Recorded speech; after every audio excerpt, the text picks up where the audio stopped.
अस्सलामु अलैकुम दोस्तों। जहाज़ की सीट पर बैठते ही मैंने पुश से टेक लगाई और आंखें बंद करके एक गहरी सांस ली। मुस्तकिल काम काम और काम ने मेरे असाब शल कर दिए थे और इसीलिए मैं एक लंबी फ़्लाइट पर सिर्फ आंखें मूंद कर आराम करना चाहती थी।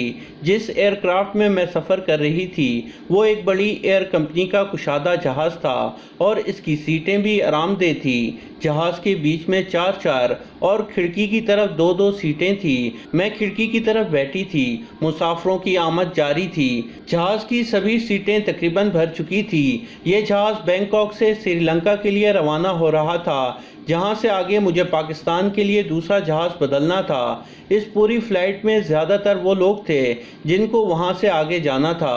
मैं ये सोच रही थी कि अचानक मुझे किसी ने हेलो कहा। इससे पहले कि मैं उसको देखती या जवाब देती, मैंने उसकी तरफ देखा और फिर गैर इरादी तौर पर बड़ी सर्दमैरी से जवाब दिया। वो एक थाई लड़की थी। मैं एक सेमिनार अटेंड करने थाईलैंड आई थी। मैं एक मुसलमान बापर्दा ख़ानदान से ताल्लुक़ रखने वाली खातून थी जिसके लिए बैंकॉक जैसे शहर में अकेले आना और इतने दिन क़याम करना कोई मामूली बात न थी।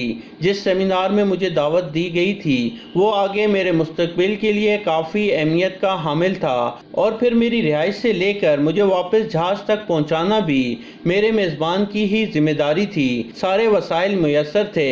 सेमिनार ख़त्म होने के बाद मेज़बानों ने हमें एक पूरा दिन बैंकॉक की सैर करवाई। बस इसी बहाने मुझे शहर देखने का मौका मिल गया और फिर वो सारी बातें जो आज तक सिर्फ सुनी थी अपनी आंखों से देख भी ली।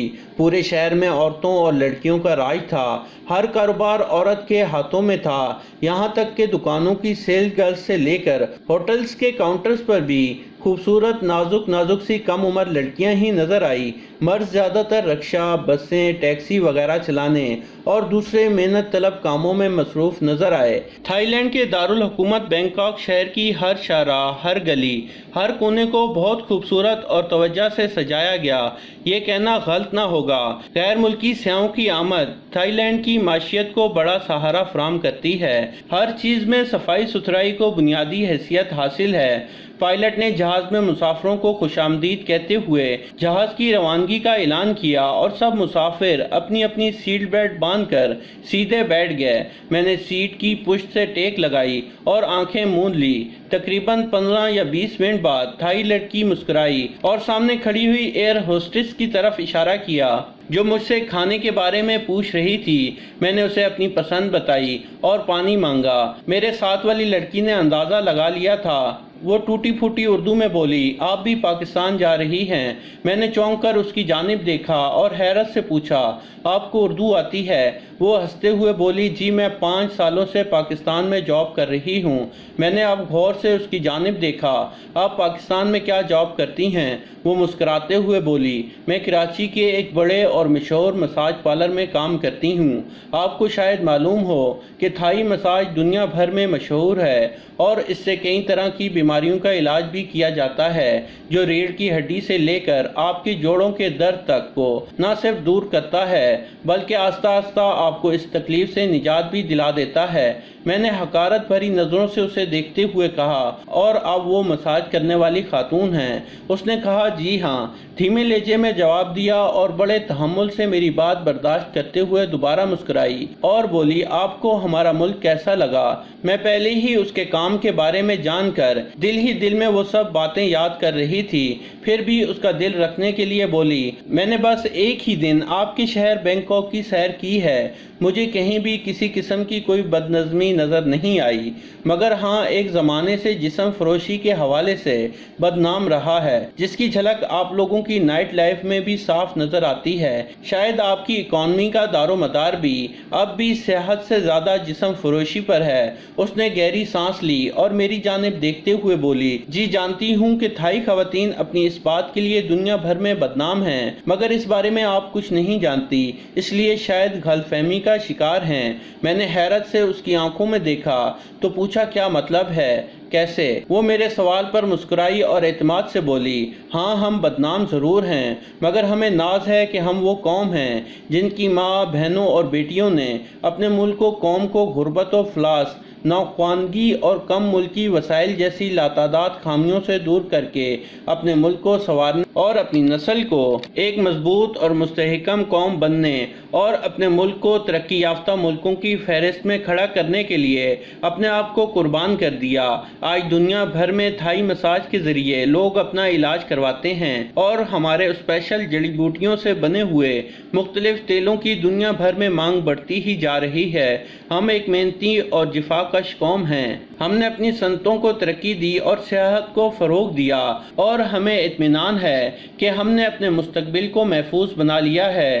ہم نے اپنے ملک کی ترقی کے لیے جو کچھ کیا ہمیں اس پر کوئی شرمندگی نہیں بلکہ فخر ہے، اور اب امید ہے کہ ہمارا ملک تھائی لینڈ بھی بہت جلد ترقی یافتہ ملکوں کی فہرست میں شامل ہو جائے گا۔ جب ہماری عورتوں نے دن رات مساج سے علاج کے پرانے طریقوں کو کیسے نئے انداز میں ڈھالا، آپ کے لیے وہ طوائفیں ہو سکتی ہیں مگر ہمارے لیے وہ عظیم خواتین ہیں۔ شاید جذبات سے اس کا چہرہ سرخ ہو گیا تھا۔ میں نے طنزیہ لہجے میں کہا، یعنی تمہارا مطلب ہے کہ دنیا میں وہی قومیں ترقی کرتی ہیں جن کی عورتوں نے اپنے آپ کو بیچ دیا۔ اس نے ملامت بھری نظروں سے مجھے دیکھا اور بولی، غلط، بالکل غلط، معاف کیجیے گا، آپ کی سوچ بہت معمولی اور سطحی ہے۔ میں نہیں جانتی کہ پوری دنیا میں شاید ہی کوئی ایسی جگہ ہو جہاں عورتوں کی جسم فروشی کی گنجائش نہ ہو، مگر قوموں کی ترقی کا راز عورتوں کی جسم فروشی پر نہیں بلکہ اپنے ملک سے محبت اور اپنے آپ سے مخلص ہونے اور محبت کرنے سے ہے۔ ایک لمبا سانس لینے کے بعد وہ پھر سے بولی، آپ سے ایک بات کہوں؟ میں نے آہستہ سے سر کے اشارے سے اس کو اپنی بات کہنے کی اجازت دی۔ وہ بولی، اگر آپ کے پاس وقت ہو تو ان باتوں پر غور کیجیے گا کہ آپ کے ملک میں لاتعداد وسائل ہونے کے باوجود آپ کے ملک کا ہر شہری بیرون ملک قرضوں کے بوجھ تلے کیوں دبا ہوا ہے۔ ملک میں جمہوری حکومت کے ہوتے ہوئے بھی امن و امان کہیں بھی نہیں۔ ایک ہی مذہب کے پیروکار ہونے کے باوجود آپ لوگوں کی عبادت گاہیں کیوں محفوظ نہیں؟ زرعی ملک ہونے کے باوجود آپ کا کسان بھوک اور غربت کی سب سے نچلی سطح پر کیوں ہے؟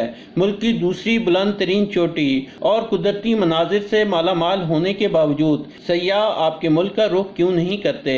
یہ تو بس چند موٹی موٹی باتیں ہیں۔ اگر غور کریں گی تو اندازہ ہوگا کہ آپ کے ملک کی نام نہاد عزت دار سیاسی رہنما، مذہبی پیشوا، افسر شاہی اور تمام صاحب اختیار لوگوں نے عوام کو قومیتوں، صوبوں، زبانوں اور فرقوں میں بانٹ دیا۔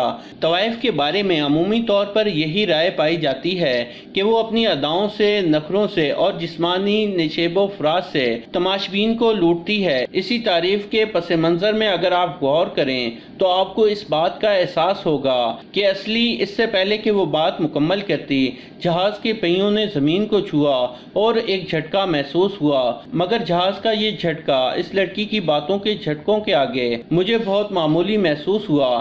جہاز کے رکتے ہی ایک افراتفری سی مچ گئی۔ وہ بھی کھڑی ہوئی اور اپنا سامان نکالنے لگی۔ اس سے پہلے کہ وہ باہر کی جانب بڑھتی، میں نے اس کا ہاتھ پکڑ کر اس کی جانب سوالیہ نظروں سے دیکھا کہ وہ میرا سوال سمجھ نہ پائی۔ میں نے ہلکے سے کہا کہ اپنا جملہ مکمل کرو۔ وہ سوچتے ہوئے بولی، کون سا جملہ؟ میں نے ڈرتے ڈرتے کہا کہ اصلی کے آگے تم کیا کہنا چاہتی تھی؟ وہ طنزیہ انداز میں ہنسی، اپنے کندھوں پر بیگ کو لٹکایا اور مڑ کر بولی، اصلی طوائف کون ہے؟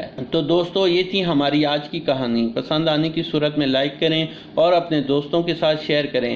مزید ایسی ویڈیوز دیکھنے کے لیے ہمارے چینل کو سبسکرائب کرتے ہوئے ساتھ موجود گھنٹی کا بٹن بھی دبا دیں۔ شکریہ۔